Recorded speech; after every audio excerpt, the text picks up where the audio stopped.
বেলডাঙ্গার মাটির তলায় না আর্সেনিক রয়েছে, জলে আর্সেনিক মেশে 10 মিলিগ্রাম প্রতি লিটার, এটা বলছে WHO পারমিসেবল লিমিট কিংবা নন ফেটাল লিমিট, কিন্তু বেলডাঙ্গায় সেটা 1700 মিলিগ্রাম প্রতি লিটার হয়ে যায়, 170 গুণ বেশি WHO পারমিসেবল লিমিট নিয়ে। কেন গত 10 বছর ধরে এই আলোচনা আমরা বাংলায় রাজনীতিবিদদের কাছ থেকে শুনিনি যে বেলডাঙ্গার মাটির নিচে আর্সেনিক রয়েছে, যেটা জলে মেশে, যেটা খেয়ে মানুষের মৃত্যু হয়, শিশু, প্রেগনেন্ট মহিলা, তাদের শরীর খারাপ হয়? এই নিয়ে আলোচনা হয়নি কেন? হুমায়ুন কবির এই নিয়ে গলা ফাটাননি কেন? তৃণমূল কংগ্রেস এতদিন এই নিয়ে চুপ কেন?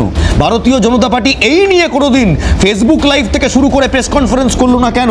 বামেরা এই নিয়ে কোনোদিন রাস্তায় নামলো না কেন? কংগ্রেস এই নিয়ে কোনোদিন কড়া প্রশ্ন করলো না কেন? এই প্রশ্নগুলো তো রাখবো, আজ এই প্রশ্নগুলো এনাদের কাছ থেকেই নেব। সুপ্রিয়, এই আর্সেনিক যেটা 170 গুণ বেশি WHO পারমিসেবল লিমিটের থেকে, তোমরা জানো, তোমরা সবাই পড়াশোনা করেছো, তোমরা জানো এটা বেলডাঙ্গার সত্যি কঠোর সত্যি একটা ওয়াটার ট্রিটমেন্ট প্লান্ট হলো না স্বাধীনতার পর এত বছরে। আমরা কি করলো, তৃণমূল কি করলো, আর বিরোধীরাই বা মানে কি বলবো কনস্ট্রাকটিভ ক্রিটিসিজম করলো। আমি তো শুনছি শুভেন্দু অধিকারী বক্তব্য রাখছেন, মসজিদ নিয়ে কোনো আপত্তি নেই, কিন্তু আপত্তি বাবরের নাম নিয়ে মসজিদ তৈরিতে। কুণাল ঘোষ বলছেন রাজনৈতিক দলের চক্রান্তে ফাঁদে পা দেবেন না। আরে ফাঁদে পা দিয়ে তো মানুষ বসেই আছে আর্সেনিকের ফাঁদে। দেখুন, এখানে তো শুভেন্দুবাবু নেই, কুণালবাবু নেই, এখানে আমি যেহেতু অ্যাজ এ মুখপাত্র আপনি আমায় প্রশ্ন করেছেন, আমি এটা শুরুতেই একদম শুরুতেই কোট অ্যান্ড কোট এটা বলেছি, দারিদ্র সীমার নিচে আছে মুর্শিদাবাদ। এবং এটা দুর্ভাগ্যজনক, রাজনৈতিকভাবে যে দলই কখনই ক্ষমতায় থাকুক, শুধুমাত্র রাজনীতি করবার জন্য নয়, মানুষকে সামনে রেখে রাজনীতি হয় বলে এটা আমি মনে করি। মানুষ, উইদাউট মানুষ কোনো কিছুই সম্ভব না, কার জন্য রাজনীতি করবে? সুতরাং সে জায়গায় দাঁড়িয়ে ভরতপুর বিধানসভার মধ্যেই এখন ওটা সম্ভবত পড়ে, বেলডাঙ্গা, আগে বিধানসভা ছিল 2011 পর্যন্ত। তো এতদিন হুমায়ুনবাবু কী করেছেন? আর আমার বক্তব্য হচ্ছে হুমায়ুনবাবু তো মানে লোকালি দীর্ঘদিনকার মানে ওখানকার বাসিন্দা, ওখানে জন্ম তার, যেটুকু আমি জানি। তা মুর্শিদাবাদে জন্ম একজন ব্যক্তি, পূর্ববর্তী সরকারে যারা ছিলেন তাদের ক্ষেত্রেও কিছুটা দায় যে অবশ্যই বর্তায়, যে তাহলে এই যে দারিদ্র সীমার যে হাল, এটা তো আজকে শুধু হয়নি, 10 বছরে নিশ্চিত একটা কন্টিনিউয়েশন ছিল। তাহলে এই কন্টিনিউয়েশনের ওপরে তখন তৎকালীন সময়ে যারা ওখানকার নেতৃত্ব ছিলেন, যারা MLA সাহেব ছিলেন, তারাই বা এই মানুষগুলোর দুর্দশাকে মানে শেষ করে দেওয়ার জন্য কি মানে কাজ করেছেন? সুতরাং কাজের নিরিখটা এবং বিরোধী হিসাবে, কিন্তু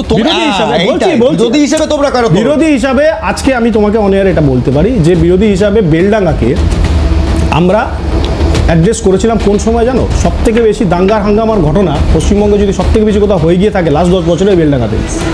মানে যেখানে শিক্ষার হার কম, যেখানে স্বাস্থ্যের অবস্থা খারাপ, সেখানেই হচ্ছে এই ধরনের দাঙ্গা হাঙ্গামা বেশি হচ্ছে। আমরা বিরোধী হিসাবে না মনে করি, এবং আরও বেশি করে আমাদের মুর্শিদাবাদ জেলার পক্ষ থেকে যারা ওখানে নেতৃত্ব আছেন, ওয়াটার ট্রিটমেন্ট প্লান্ট নেই ভাই, আর্সেনিক তো সেটা তো সরকার করবে, আমরা কি করতে পারি? আমাদের কি একটা ইস্তেহার দেখাও না? সেটাই তো বলছি যে ওইখানে ডেপুটেশন দেওয়া, ওখানে ডিএম কে ডেপুটেশন দেওয়া, ওখানে এসডিও কে জানানো, ব্যাপারগুলো বিরোধীদের কাজ, সেটাই আমি করতে বলছি। 19 থেকে 21, 24 হয়ে এবার 26-এ যাব আমরা। আরে ভাই, আমি তো সেই কথাটাই বলছি, এখানে ওখানে মানুষকে গিয়ে বলা হয়েছে একটা ওয়াটার ট্রিটমেন্ট প্লান্ট। আরে যারা 50 বছর ক্ষমতায় থাকলো তারা ওয়াটার প্ল্যান্ট করতে পারলো না। বিজেপি 16 থেকে দাঁড়াও, বিজেপি 16 পর থেকে উত্থান তোমরা বলো তো, সকলেই বলে, তুমি না সকলেই বলে, তাহলে 19 বলে, তাহলে 19 থেকে আজকে 25-এর তুমি গ্রাফ দেখতে চাইছো বিরোধী হিসাবে তুমি কি করলে? তাহলে এতদিন যারা ক্ষমতায় ছিল তারা কেন কিছু করেনি? আমি তো তাও দায় নিয়ে বলছি যে বিরোধীদের আরো বেশি করে ওখানে যাওয়া উচিত, বিশেষ করে বিজেপিকে ওখানকার সাংগঠনিক ভাবে হলেও ডিএম সাহেবদেরকে শুরু করে এসডিওদেরকে ওখানে এই ব্যাপারটা জানানো উচিত। অর্পণ, আমার প্রশ্ন খুব সহজ। আজকে যদি কোনো রাজনৈতিক দলের ইস্তেহারে দেখতাম যে আমি এখান থেকে পভার্টি, দারিদ্র হাঁটাবো, মুছে ফেলবো, আমি এখানে একটা স্কুল করব, আমি এখানে একটা হাসপাতাল করব, আমি একটা আর্সেনিকের জন্য ওয়াটার ট্রিটমেন্ট প্লান্ট করব, তাহলে বুঝতাম মানুষের কথা বলা হচ্ছে। এই ইস্তেহার তো চোখে পড়লো না। কেউ বলে মন্দির বানাবো, কেউ বলে মসজিদ বানাবো। আমি খুব নির্দিষ্ট, আমার একটাই প্রশ্ন, এগুলো বানানো হলে কি জলটা নিজে নিজে পরিশুদ্ধ হয়ে যাবে? তোমরা কি সত্যি এটা বিশ্বাস করো? না, আমি উত্তরটা দিয়ে একদমই পরিশুদ্ধ হবে না, এবং আমি অত্যন্ত দায়িত্ব সহকারে বলতে পারি আমার দল তৃণমূল কংগ্রেসের কোনো ইস্তেহারে আপনি এটা দেখাতে পারবেন না বিজেপির মতো। বিজেপির ইস্তেহারে ছিল, প্রতি বছর ছিল রাম মন্দিরের কথা। আপনি তৃণমূল কংগ্রেসের ইস্তেহারে, কোনো ইস্তেহারে দায়িত্ব সহকারে বলতে পারি আপনি কোনো মন্দিরের উল্লেখ দেখাতে পারবেন না, মন্দির, মসজিদ, গির্জা, হোয়াট এভার। কিন্তু দীঘায় একটা মন্দির হয়, দীঘায় মন্দির হয়, সেটা সেই জগন্নাথ মন্দিরের যে ট্রাস্ট, সেই ট্রাস্ট তৈরি করে, এবং নির্দিষ্ট যে মন্দিরগুলো তৈরি হয়েছে নিশ্চিতভাবে রাজ্য সরকার জমি দিয়েছে, কিন্তু মন্দির তৈরি করেছে সেই মন্দির কর্তৃপক্ষ বা ট্রাস্ট। এবার আমি যেটা বলতে চাইছি সেটা হচ্ছে যে হুমায়ুন কবির 2021 সাল থেকে ওখানে তৃণমূল কংগ্রেসের বিধায়ক ছিলেন, এখনো অব্দি উনি বিধায়ক, দল থেকে বহিষ্কৃত। কি করলেন? এবং তৃণমূল কংগ্রেসের বিরুদ্ধে গর্জে উঠলেন। আমি বলছি, আমি উত্তর দিচ্ছি, করলেন তৃণমূল কংগ্রেসকে। আমি আপনার উত্তরটাই দিচ্ছি, সেটা হচ্ছে হুমায়ুন কবির ওখানে আপনি যে আর্সেনিকের জন্য ওয়াটার প্ল্যান্টের কথা বলছেন বা এই ধরনের যা যা ওখানে প্রয়োজন ছিল সেগুলো উনি করতে পারেননি বলেই তৃণমূল কংগ্রেস বারংবার ওনাকে দলীয়ভাবে কখনো অভ্যন্তরে কখনো সবার সামনে সতর্ক করেছে, তার সাথে কথা বলার চেষ্টা করেছে, কিন্তু আলটিমেটলি কোনো সুরাহা হয়নি, এবং অনেকগুলি কারণ একত্রিত হয়ে আজকে হুমায়ুন কবির বহিষ্কৃত। নাম্বার 1। নাম্বার 2 হচ্ছে এটা মনে রাখতে হবে ইলবাস দা, যে এই হুমায়ুন কবির 2019 সালের লোকসভা নির্বাচনে ওই মুর্শিদাবাদ লোকসভা কেন্দ্র থেকে ভারতীয় জনতা পার্টির প্রার্থী ছিলেন। তো সেই সময় আমরা কিন্তু ভারতীয় জনতা পার্টির পক্ষ থেকেও কোনো ইস্তেহার দেখিনি যে ওখানে একটা ওয়াটার প্ল্যান্ট তৈরি করার প্রয়োজন আছে। যে সময় হুমায়ুন কবির প্রার্থী ছিলেন রেজিনগরের ভূমিপুত্র এবং ভরতপুরের জনপ্রতিনিধি। না, তারপরেও হুমায়ুন কবিরকে সাদরে আমন্ত্রণ করেছিল তৃণমূল এবং টিকিটও দিয়েছিল বিধায়ক। আরে সে তো অর্জুন সিং, আমাদের তোমার দল থেকে আমার দলে, আমার দল থেকে আবার তোমার দলের কাছে তুমি সাদরে আমন্ত্রণ করে টিকিট দিয়েছো। বিষয় যেটা হুমায়ুন কবিরকে নিয়ে আজকে একটা স্টেটমেন্ট, অনেকগুলো স্টেটমেন্ট এসেছে, তার মধ্যে জনাব ফিরহাদ হাকিম এবং বিশেষ করে মমতা বন্দ্যোপাধ্যায় তো এখনো সেভাবে আসেনি, তৃণমূলের মুখপাত্রদের এসছে, সেটা হচ্ছে যে সম্প্রীতিকে নষ্ট করার দায় ওনাকে বহিষ্কার করা হলো। আমার বক্তব্য যে আজ থেকে 1 বছর আগে যখন এই ভাগীরথীর জলে ভাসিয়ে দেবে, সেই তথ্য এখানে বলছি না, সেই সময় তৃণমূল কংগ্রেস তাহলে সেই অ্যাকশনটা নেয়নি কেন? তাহলে আজকের দিনটা দেখতে হতো না? আমার তো প্রশ্নটা আরেকটু গভীরে গিয়ে প্রশ্নটা 1 বছর আগে অ্যাকশন নয়, এই অ্যাকশনটা কবে নেওয়া হবে? কারণ আমি কোনোদিন কাউকে সত্যি, আজকে যখন আমি এই শোয়ের জন্য রিসার্চে বসেছিলাম, এই তথ্যটা আমার কাছেও আজকে নতুন। আর্সেনিক আছে জানতাম, কিন্তু কি অবস্থাটা এখন নতুন, এবং আমি যখন ঘাঁটছি গত 10-15 বছরের ইস্তেহারগুলো, আমি এক লাইন খুঁজে পাচ্ছি না। আসলে এখানে প্রতিযোগিতামূলক একটা ধর্মীয়করণ চলছে, প্রতিযোগিতামূলক একদম রীতিমতন কম্পিটিশন চলছে তৃণমূল কংগ্রেসের সাথে বিজেপির। আচ্ছা, ভারতবর্ষতে তুমি যদি সব জায়গায় যাও, এরা এক্ষুনি বলে হুমায়ুন কবিরকে কেন বহিষ্কার করা হতো, এর আগেও 3বার হয়েছিল, তারপর আবার ফেরানো হয়েছে, কেন হয়েছে?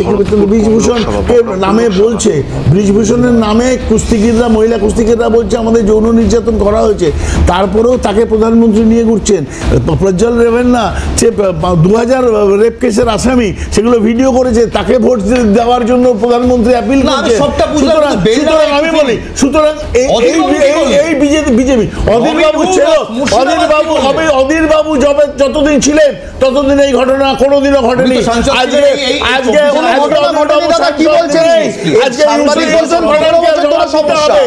আজকে ইউসুফ পাঠানকে জবাব দিতে হবে মুর্শিদাবাদের মাটিতে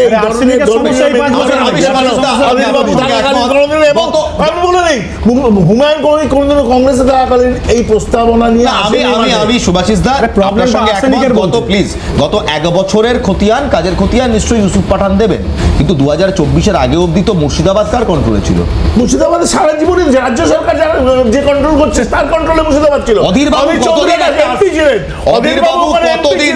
না এটা এমপির কাজ কোনো অবস্থা। অধীরবাবু ঠিক যেমন এটা সত্যি যে ভারতীয় জনতা পার্টির কোনো ইস্তেহারে আর্সেনিক প্ল্যান্টের কথা পাওয়া যায়নি, তেমন অধীরবাবুরও কোনো বক্তব্য প্রতিবার আর্সেনিকের কথা বলা হয়েছে। আমি একটা ছোট্ট কথা বলবো, একটা ছোট্ট তথ্য দিই, পশ্চিম বাংলা জুড়ে আর্সেনিক নিয়ে আমাদের লড়াই ছিল এবং আমাদের একটা ছোট্ট তথ্য দিই, এই ভরতপুর মানে বেলডাঙ্গা যে বিধানসভার আওতায় পড়ছে ভরতপুর, এটা মুর্শিদাবাদ লোকসভা কেন্দ্রের মধ্যে পড়ে। এই মুর্শিদাবাদ লোকসভা কেন্দ্রে 2014 থেকে 2019 সাংসদ ছিলেন সিপিআইএম এর বদরুদ্দোজা খান। তিনি কি করেছিলেন? তিনি সেই সময় কি করছিলেন? 2014 থেকে 19 তো আমাদের সাংসদ ছিল না। 2014 থেকে 19 বহরমপুর, জঙ্গিপুর, মুর্শিদাবাদ তিনটে লোকসভা কেন্দ্রে সিপিএম মানে সিপিএম এবং কংগ্রেসের সাংসদ ছিল। আমাদের গ্রামে কোনো চোর ধরা পড়লে সঙ্গে সঙ্গে বলে যে আগের এই চোর চুরি করেনি। আপনারা দায়িত্বটা কি গ্রহণ করেছেন? শূন্য হয়ে গেছে, নিশ্চিহ্ন হয়ে যাওয়া একটা দল। আপনারা কি দায়িত্ব গ্রহণ করেছেন? আপনি কি আপনার বদরুদ্দোজা খান কি করেছেন? মুর্শিদাবাদে আপনাদের জমানত চলে গেছে, জমানত চলে গেছে। ঠিক আছে।